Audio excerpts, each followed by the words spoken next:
One of my favorite preacher, Miss Rene Roland, ay meron pong ibang view regarding eschatology and the end times. Para po sa kanya, the same event daw yung rapture at saka second coming. Okay. At nung pinapaliwanag niya ito, meron siyang vlog na tumatagal ng 1 oras mahigit, no? Sumakit ang ulo ko sa pag-analyze. Why? Dahil pag hindi talaga yung pre-trib ang iyong view, yung mga scripture na ibibigay mo, masakit sa ulo. Or should I say, hindi siya jibe, hindi siya match. Na pagko-conflict mo, kumbaga parang nagko-conflict yung mga tinatawag nating mga Bible verses. Ganun pa man sabi niya, this is my view, huwag kayo magagalit. Of course, sabi naman namin sa comment, no? Of course, we are all brethren in the Lord, brothers and sisters. May mga iba lang tayong views.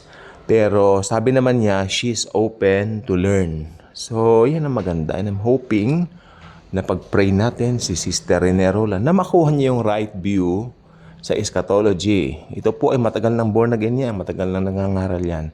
Pero sabi ko nga, pagdating sa eschatology, magpasalamat tayo, we have the right view. No? Pre-trib, rapture, at futurist tayo. Yun lang. Are you a pre-trib, rapture believer, or futurist when it comes to eschatology or to yung paglabas ng Antikristo? Kasi may naniniwala mga preterists, they believe lumabas na raw ang Antichrist. Si Nero. Wow. Si Nero po ba, kailan niyo nabalitaan si Nero na sinabi niya, katakan sila ng 666 ang buong mundo. Kailan niyo nakita si Nero na may kasamang false prophet? Wala, di ba? Hindi natin siya nabutan, pero at least sa mga history books, dapat nandoon yon. Wala. Kasi, hindi po siya, hindi po siya yon. That easy. That easy. That simple. Talagang nakalatag yan. At pag nangyari yan, okay, ganito po. Ito po ang tingnan natin mabuti. Pareho pa tayo hindi pinanganak din eh. Nung hindi pa nagiging nation muli ang bansang Israel, marami mga tao nagsasabi, malabong mangyari maging nation ng mga yan. Dahil kalat sila sa buong mundo. They're scattered all over the world. Maraming galit sa kanila. Kada bansang puntahan nila, tinataboy sila. Totoo po yun. Kaya nga nagkaroon ng Holocaust eh. Di ba? At mga pangyaring yun naman, tingnan nyo ha, yung mga pangyari yun, nag-lead para maawa yung mga bansa sa kanila. Okay? At ang Pilipinas may malaking role dyan sa kung paano naging bansa. Muli ang Israel noong 1948. At nung naging, ito makinig po mabuti, nung naging bansa pong muli ang bansang Israel, yan na po, naging interesado na po ang mga tao sa eschatology at sa end times. Nung hindi sila interesado na mag-aral ng Bible regarding that. Sabi nila, magulo ang revelation, magulo. Pero naging bansa na, totoo pala. So alam niyo po, yung yung pagiging bansa ng Israel noong 1948, nag-umpisa na po yung kalendaryo ng Panginoon para matupad po hanggang sa eternity yung kanyang plano. So natupad, may ano kayo, tingnan nyo, may ballpen ba kayo tsaka papel?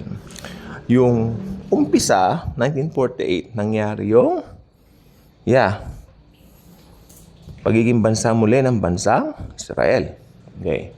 At pagkatapos nun, sabi ng Biblia, magkakaroon ng maraming pagbabalak sa kanya, marami magagalit sa kanya, yung mga gera-gera nga, di ba?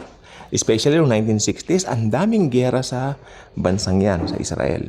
Natupad po lahat ng yan. So ngayon, makinig. Ano na po ang hinihintay natin ngayon na susunod? Rapture. May nagsabi sa akin kanina sa comment, gawa raw ako ng vlog kung kailan mangyayari ang rapture. I'm so sorry to disappoint you, brother or sister, no? Kasi hindi ko alam. Ang rapture is an imminent event, meaning it will happen anytime. Pero yung second coming, yan ang may mga signs. Kasi ang magiging signs niyan manggagaling nung na-rapture ang church. 7 years from the rapture, bumilang ka, yan po ang second coming ni Lord Jesus Christ. Okay? So, hindi ko po masasagot yung gawa ako ng vlog para mabigyan ko kayo ng hint kung kailan ang rapture, no? Ang tanging masasabi ko lang po sa inyo, kung tinanggap mo na si Jesus Christ bilang Lord and Savior mo, automatic, ready ka na sa rapture. Yun lang po ang tanging gagawin mo.